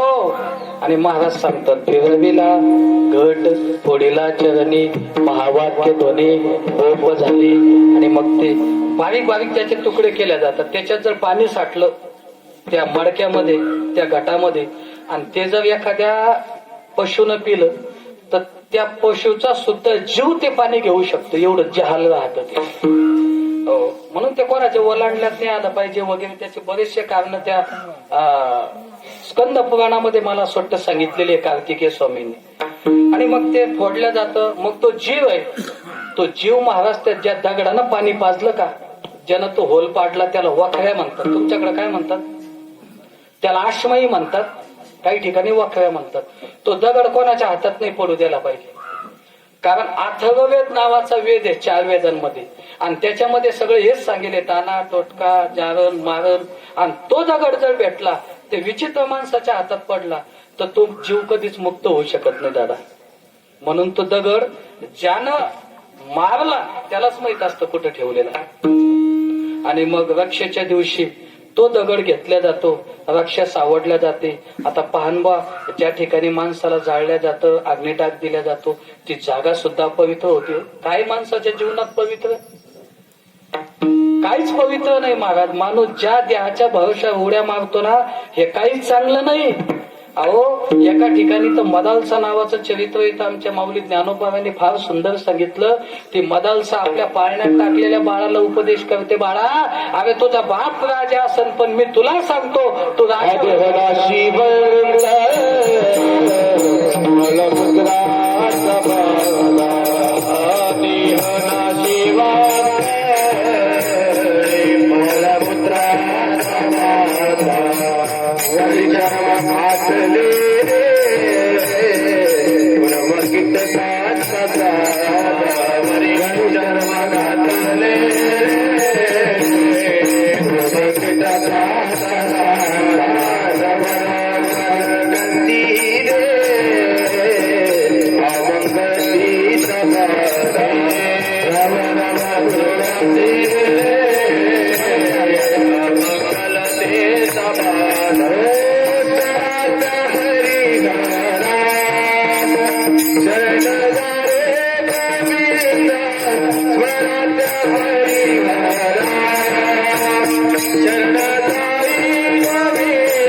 दादा तुझा बाप राजा असेल पण तो राजा होऊ नको का? अरे हे चांगलं नाही. याच्या हे कातड घातलं म्हणून लोक तुला जवळ बसवतील, पण हे कातड जर नसतं ना तर आतमध्ये काय सांगू तुला, हा देह नाशिवंत काय मळमूत्राचा बांधा वरी चर्म घातले रे कमी कीटकांचा सांधा. अरे मध्ये फक्त किडे किडे आणि हे कातड काढलं ना तर या देहात काही नाही बरं ते सांगतात बुवा. आणि म्हणून मग तो अपवित्र देह असल्यामुळे ती जागा सुद्धा अपवित्र होते. मग तिथं गावन गाईचं काय गोमित्र असेल दूध असेल मग यानं ती जागा व्यवस्थित केल्या जाते. आणि रक्षा भरताना पहा तुम्ही मजा, लोक रक्षा तर भरतात बाबा त्याच्या खालची किलो 2 किलो माती घेऊन जातात, ते माती सुद्धा ठेवत नाही खालचे लोक. मग ती रक्षा सावरतात आणि घेऊन जातात. गेल्याच्या नंतर तीर्थक्षेत्रावर ती रक्षा टाकल्या जाते, तो दगडही त्याच्यात टाकला जातो, पण परिणाम असा होतो तो जीव मुक्त होत नाही. तो जीव त्या दगडातून तीर्थातून वरती येतो आणि ज्यानं पाणी पाजलं असेल त्याच्या केसाच्या ठिकाणी मस्तकाच्या ठिकाणी तो येऊन बसतो. कारण त्याला देह नसतो ना, मग त्याला कोणाचा तरी आधार घ्यावा लागतो. मग तो मस्तकाच्या ठिकाणी केसावर येऊन बसतो. मग तिथून पुढे 9 दिवस तो तिथंच असतो. 10व्याच्या दिवशी 3 पिंड पाडल्या जातात. अर्धी पूजा होते आणि अर्धी पूजा होऊन पिंड पाडल्या जातात आणि ब्राह्मण बा सांगतात जा आणि तुम्ही स्नान करून या. स्नान केल्याच्या नंतर तिथंच केस काढण्याचा कार्यक्रम असतो, मुंडन म्हणतात त्याला, मुंडन प्रक्रिया. मग तो जीव त्या केसासोबत तिथून उठल्या जातो. मग कुठं बसावं, मग त्या पिंडामध्ये जाऊन बसतो. एक पिंड गाईचा, एक कावळ्याचा म्हणजे त्या जीवाचा आणि एक तीर्थाचा, असे 3 पिंड पाडल्या जातात. काही ठिकाणी 4 पाडतात. चला मग ते पिंड स्थूल सूक्ष्म कारण 3 देहाचा तो पिंड असतो, ते पिंड पाडला जातो. मग तिथं ती पूजा झाल्याच्या नंतर पुन्हा येऊन पूर्ण पूजा होते आणि मग जो पिंड त्या जीवाचा येतो उचलला जातो पूजा झाल्याच्या नंतर आणि असं जिथं कावळा येईल तिथं ठेवला जातो. आता इथं फार गंमत आहे. त्या व्यक्तीची जर पूर्ण इच्छा संसारातून पारित झाली असेल, पूर्ण झाली असेल तर कावळा पटकन शिवतो. नाही तर कधी कधी असं होतं बा 2-2, 3-3 तास वाट पाहावं लागते कावळ्याची. पवार महाराज, आता काही लोक सुशांत महाराज, पवार महाराज, आम्हाला लोक म्हणत असतात महाराज आता सगळंच आणते तुम्ही, कावळा बी घेऊन यायचा. कावळाही तुम्हीच आणायचा. कावळा शिवत नाही महाराज बऱ्याच वेळ. मग असं होतं, मग तो कावळा शिवत नाही, मग काहीतरी इच्छा असते आणि मग कोणीतरी जातं, मुलगा दादा ताईचं लग्न बाकी, तुम्ही काही चिंता करू नका, तुमच्यापेक्षा चांगल्या पद्धतीनं आमच्या ताईचं लग्न करू, दिवाळीला तुमच्या लेकी आम्ही घरी आणत जाऊ, चांगली बोळवण करत जाऊ, तुम्ही काही चिंता करू. मग त्यांना शांती वाटते, मग ते पिंडाला स्पर्श करतात. आता या 10 दिवसामध्ये रोज एक पिंड घरामध्ये पाडावं लागतो. रोज एक पिंड. जेवायला बसले की ज्यानं पाणी पाजलं त्याच्या हाताने एक पिंड पाडावं लागतो आणि 10 दिवसामध्ये त्या 10 पिंडाचा एक देह तयार होतो 10व्याच्या दिवशी. आणि तो देह त्याला पुढच्या उत्तर चालण्यासाठी त्याला तो देह मिळत असतो. मग 2 दिवस त्याचा मुक्काम तिथंच असतो. मग येतो उत्तर कार्याचा दिवस. उत्तर कार्याच्या दिवशी सगळी पूजा विधी होते आणि उत्तर कार्याच्या दिवशी त्याला जेवण जातं, त्याला आपण नैवेद्य म्हणतो. आणि तो नैवेद्य त्यानं खाल्ला, माध्यान्ह समय तो नैवेद्य त्यानं ग्रहण केला की मग तिथून पुढे त्या जीवाची गती सुरुवात होते. मला असं वाटतं पंचदशी कार्य श्लोक सांगतात, कर्मानुगो गच्छति जीव एक धनानी भूमो पशवश्च गोष्टी भार्या ग्रहत्वारे जन स्मशाने देहश्चितायाम परलोक मार्गी. आणि मग कर्मानुगो गच्छति जीव एका, गम गच्छति म्हणजे जाणे, त्या कर्माच्या गतीनुसार आणि त्या देहानुसार तो पुढे चालतो. मग उत्तर कार्याचं जेवण जेवलं की तिथून पुढे 28 दिवस तो चालतो. आणि ज्या दिवशी त्याचा महिना आहे, महिना कशासाठी घालाव आपल्या माहितीच तो सांगतो. महिना फार मोठा घातला पाहिजे असं शास्त्र नाही.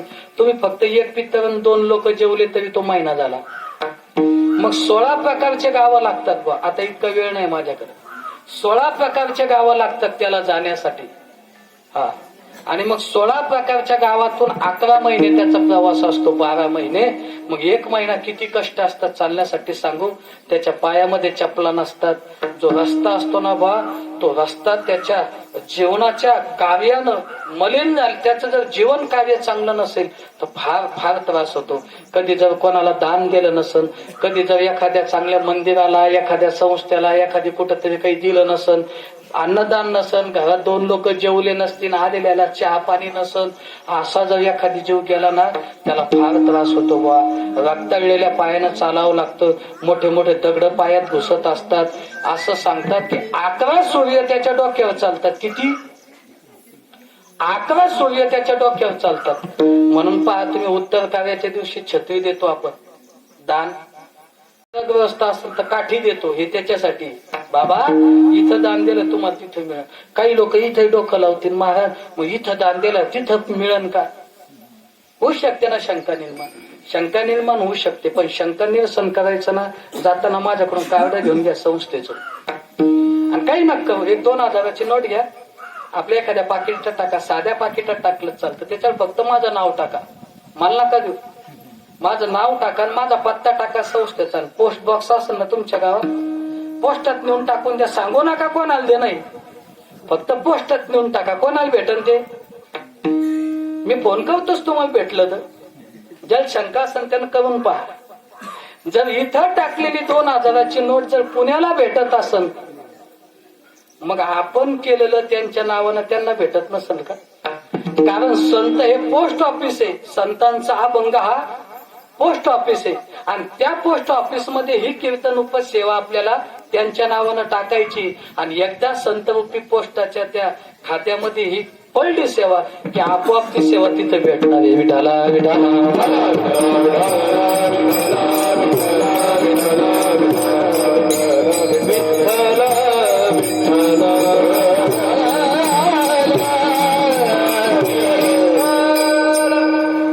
आणि मग तो चालतो. इतके हाल होतात बा, फार हाल होतात त्या जीवाचे. आणि तो देह फक्त कष्ट भोगण्यासाठीच असतो, म्हणून तो मरत नाही, पण त्याला जगायची सुद्धा इच्छा नसते. आणि मग 28 दिवस चालल्याच्या नंतर ज्या तिथीला ती व्यक्ती गेलेली त्या तिथीला 1 दिवस त्याला 20वा असतो. आणि 20व्याच्या दिवशी आपण जो महिना जेव घालतो, पित्तर जेव घालतो, त्या पितळाच्या माध्यमातून त्याला काय भेटतं? जेवण भेटतं. असं 11 महिने 29 दिवस होतं. आणि ज्या दिवशी वंश श्राद्धाची तिथी त्या दिवशी तो यमाच्या दरबारामध्ये चित्रगुप्ताच्या समोर उभा असतो. आज आपण ज्या व्यक्तीच्या प्रित्यर्थ हे करतोय ती व्यक्ती असती तर उभी आणि ती वाट पाहते की माझ्यासाठी कोण चांगलं करण आणि याच्यातून मी मुक्त होईल. आणि मग आपण वर्षभर जे पित्र घातले, वर्षभर उत्तर कार्याचं कीर्तन, वर्ष श्राद्धाचं कीर्तन, जे जे काही चांगलं केलं त्याचा हिशोब आज लागतो तिथं. आणि तो हिशोब लागला की तिथं तीन शिक्षा आहे. जर चांगलं कर्म असेल तर मुक्ती, आणि जर लयच बावळट कामं करेल असं इथं येऊन लग्न मोडेल असं लोकांचे, चालू सप्त्याचे बल्ब काढून घेऊन जायला असं, बांधावे कोवेला असं लोकांचे, मग तिथं 3 शिक्षा आहे गणेश महाराज. 3 मारे ते तोडे ते झोडे ते निष्ठो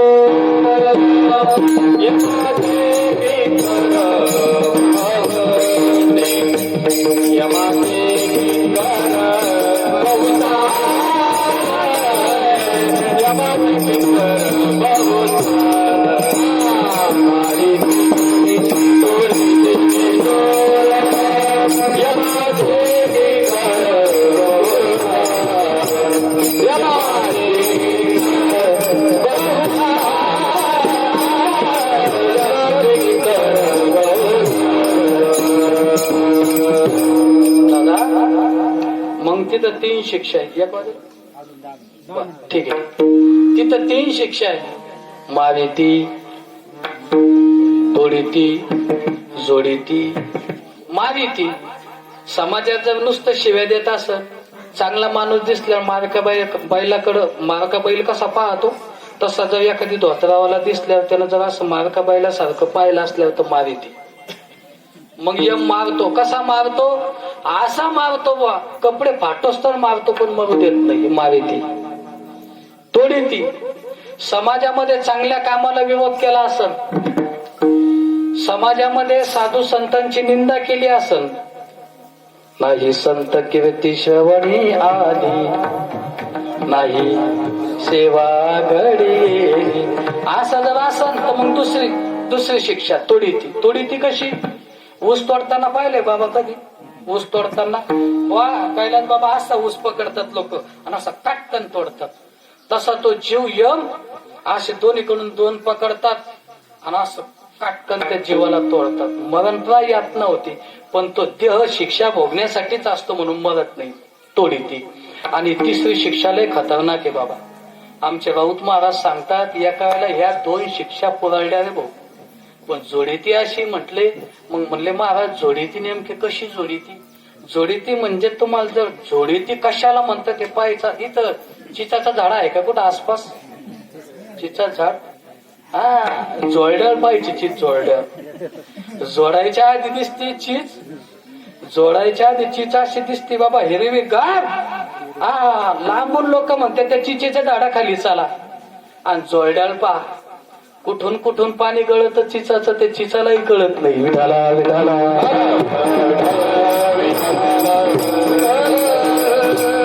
या 3 शिक्षा आहे.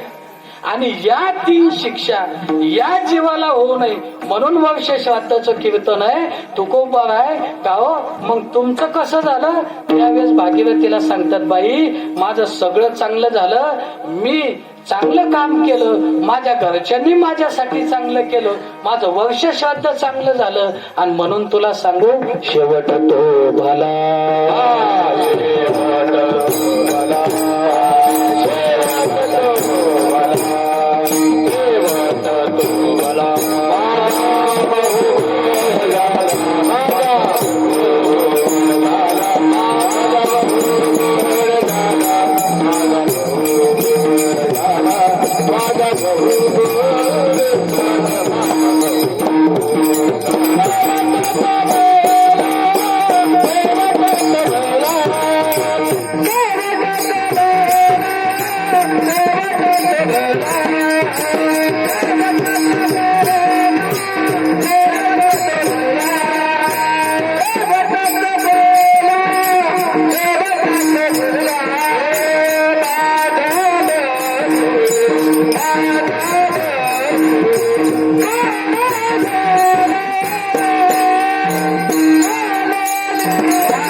म्हणून तुकोबा सांगतात गड्या जेवणात चांगलं जेवण जगा, माझा शेवट गोड झाला. फार महत्व कुठल्याच गोष्टीला देऊ नका गड्या. आमचे आदरणीय महाराज नेहमी म्हणायचे पोराव समाजाच्या जर तुम्ही फार भरोश्यावर बसले तर समाजाच्याही भरोश्यावर बसू नका. आमच्या बाबांचे शब्द होते ऐका, जो समाज तुम्हाला डोक्यात घेऊन नाचू शकतो ना तो समाज एक दिवस पायाखाली सुद्धा घेऊ शकतो. ही समाजाची ताकद आहे. म्हणून तुकोबा सांगतात कोणी वंती कोणी मारी, कोणी निंदे कोणी पूजा करी, मज हेही नाही तेही नाही, तुका वेगळा दोही पासून. माणसाचं जीवन असावं आणि जीवन आहे तोपर्यंत चांगलं जगाकडे.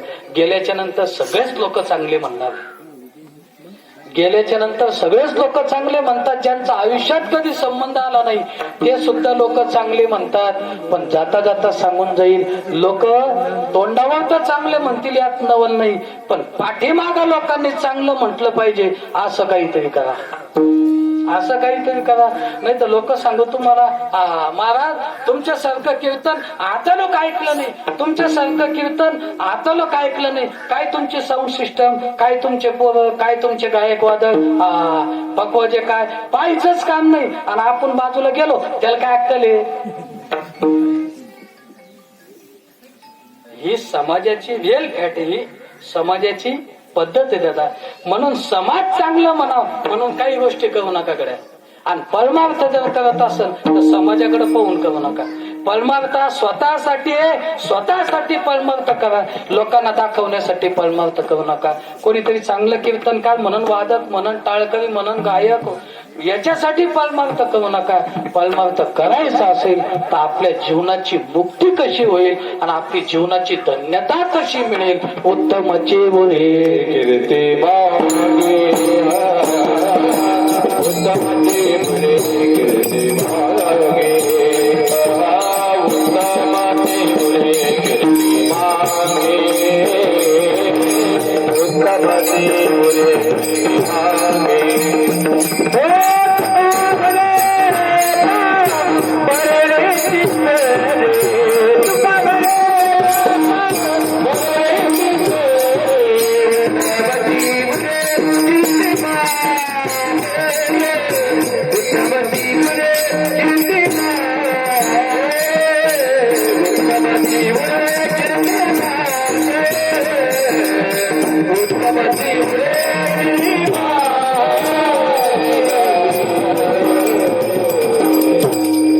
मग जीवन कशासाठी जगायचं सोप्या भाषेत सांगून जाईल. पहा लक्षात आलं तर स्वामी विवेकानंदांचे व्हॉट इज आफ्टर डेथ नावाची कादंबरी आहे, त्याच्यामध्ये वाचलं होतं, सहज आठवलं म्हणून सांगतो.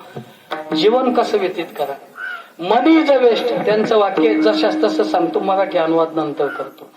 मनी is a waste, nothing is a waste, health is a waste, something is a waste, but character is a waste, life is a waste. विडाला विडाला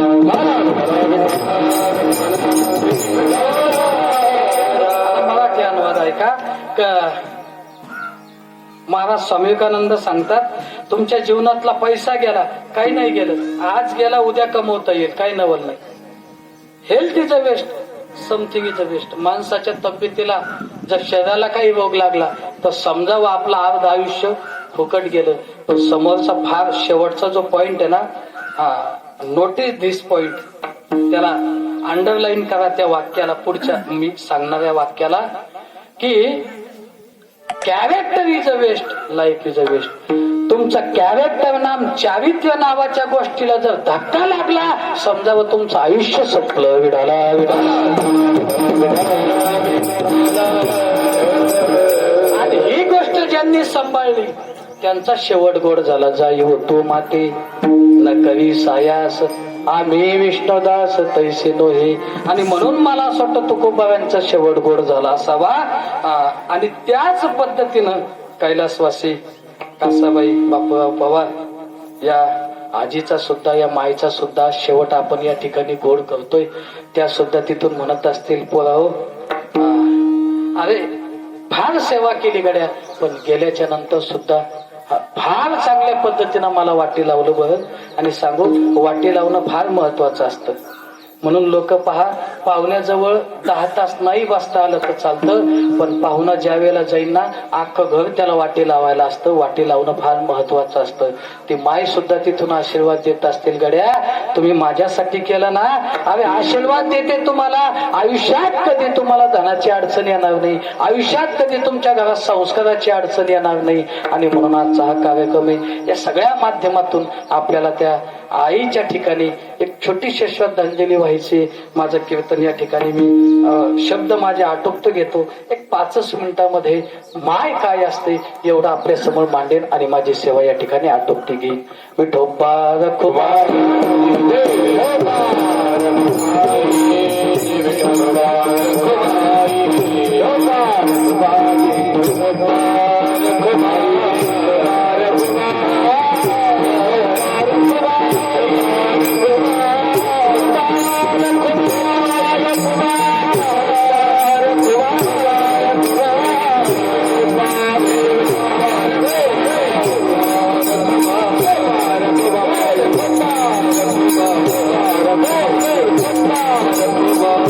Bye.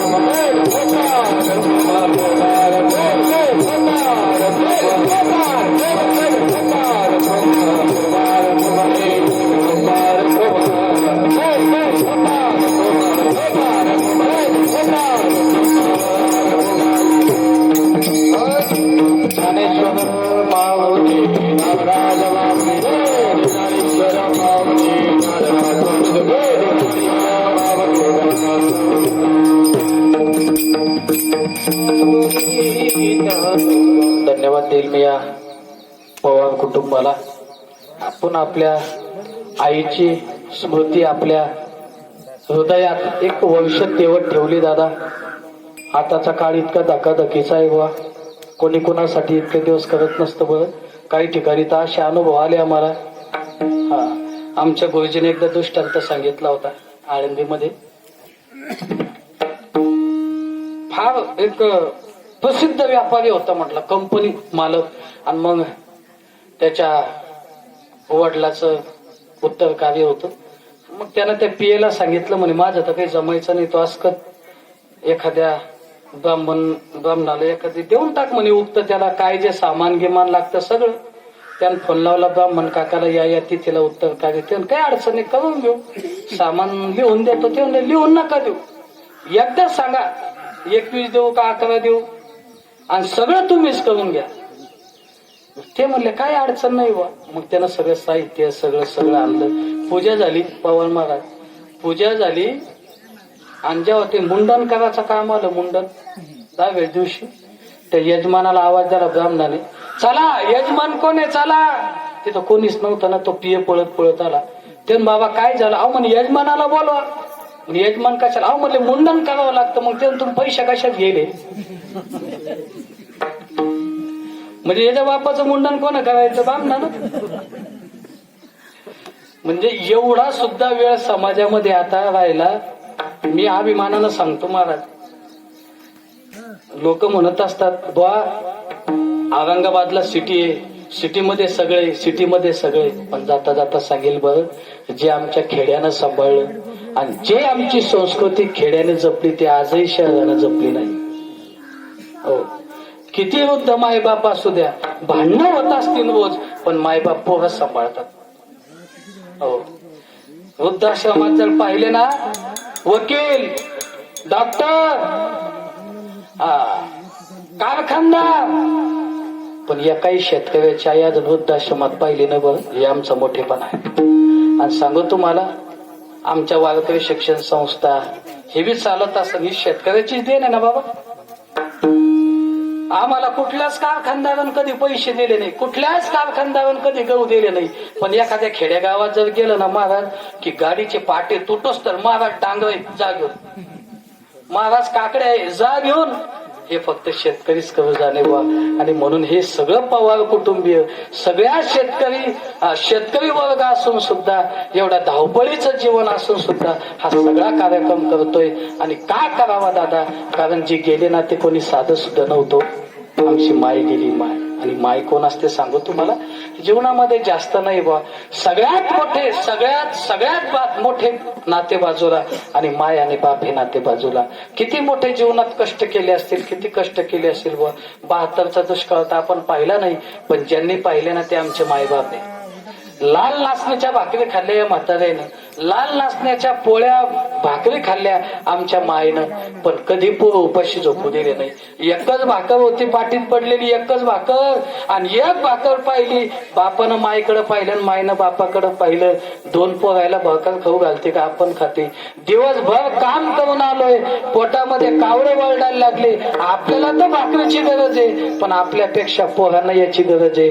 आणि मायनं बापानं पाणी पिऊन रात्र काढली, आणि एक भाकर अर्धी 2 पोराला खाऊ घातले. बाबा, एवढा मोठा त्याग जीवनात जर कोण करत असेल तर मायबाप करत असतात. याच्यापेक्षा मोठा नाही सांगू शकत. दिवाळीचा सण येऊ द्या बा, प्रत्येकाची मागणी असते. पोरगा म्हणतो मला कपडे घ्यायचे, चप्पल घ्यायची, बायको म्हणते भारीची साडी आणा, मला काय दागदागिने करायचे, त्याच्या मागे नेहमी ते लावलेलं असतं, मला हे आणायचं ते आणायचं. पण एक माय असते बा, मायला माहित असतं आपल्या पोराच्या खिशामध्ये पैसे नाही, दुष्काळ पडला. आणि मग माय त्याला बोलते, बाळा चेहरा पडलेला आहे तुझा, काय झालं?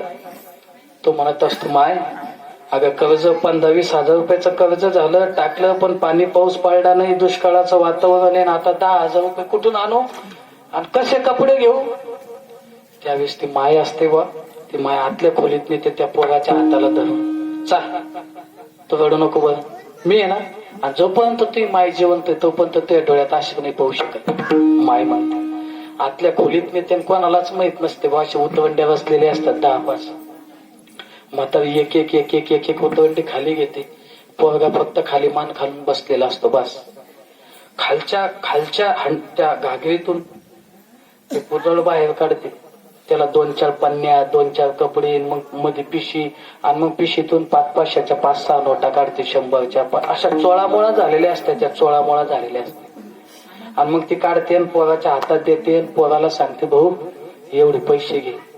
आणि याच्यात त्या बायकोला चांगली साडी घे, पोराला कपडे घे. आमचा विचार करू नको. हे पाहतोय बाप, तुला माहितीये शर्ट कधी घालत नाही, बन्यानवरच फिरतो, फाटकत होतं असन काही असन.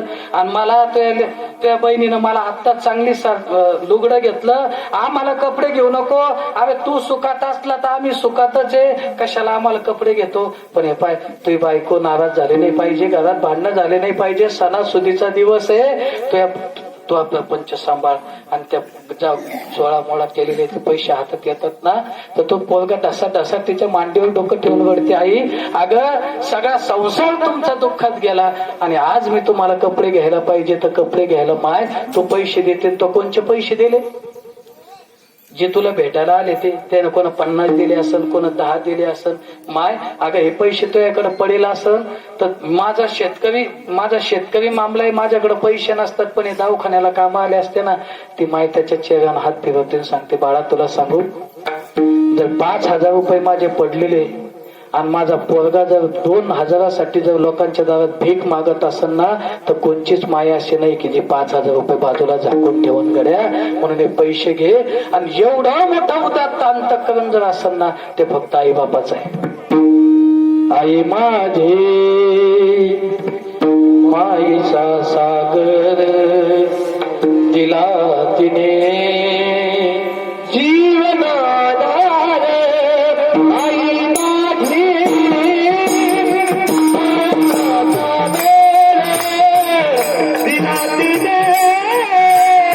दिला तिने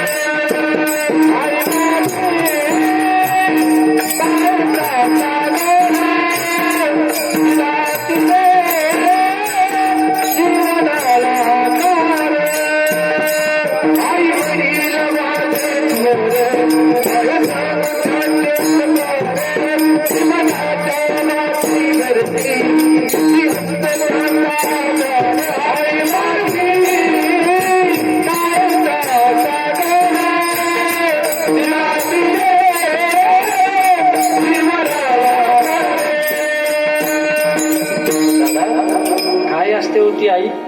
अहो एखाद्या चिखलाच्या गोळ्याला कुंभार तरी व्यवस्थित आकार देत नाही, पण जन्माला आलेल्या पोराला कलेक्टर बनवते ती आई, डॉक्टर बनवते ती आई, आणि संत बनवत असेल सुद्धा आई.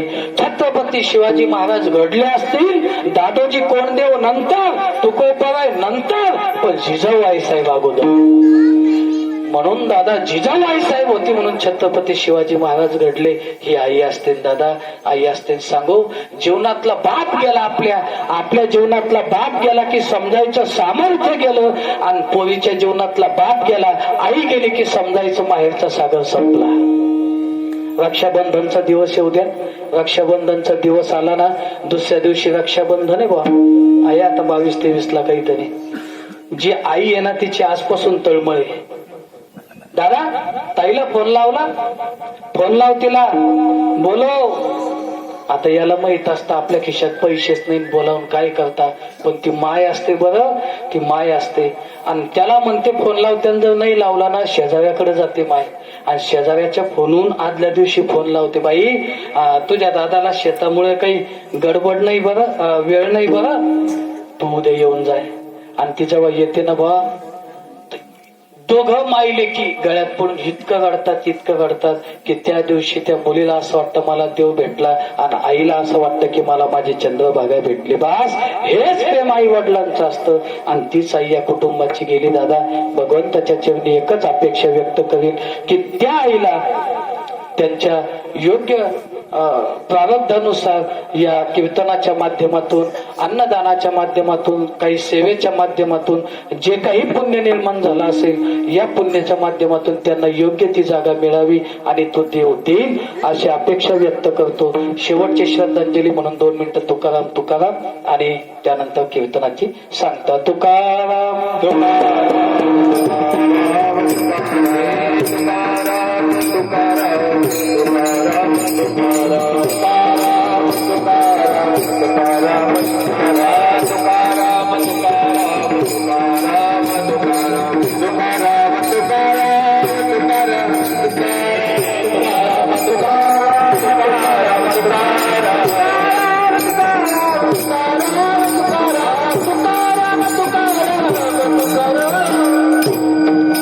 झालेली सेवा पांडुरंगाच्या चरणी आधी सकल संतांच्या चरणी आमचे कैलास महाराज पवार असतील, दत्तूबाबा पवार असतील, फार जवळचे संबंध सगळे गुरुजी आहेत आमचे, त्यांच्याच वरात असताना हे सगळं चाललंय. कचव महाराज आमच्या सोबत आलेले, गणेश महाराज आमचे सिस्टम, आमचे गोकुळबाई, सगळे प्रेमाची मंडळी, या सगळ्यांच्या ठिकाणी धन्यवाद व्यक्त करतो आणि या ठिकाणी सेवेला पूर्णविराम देतो. शिस्त ज्ञानेश्वर माऊली वारकरी शिक्षण संस्था केराळा फार मोठं काम समाजामध्ये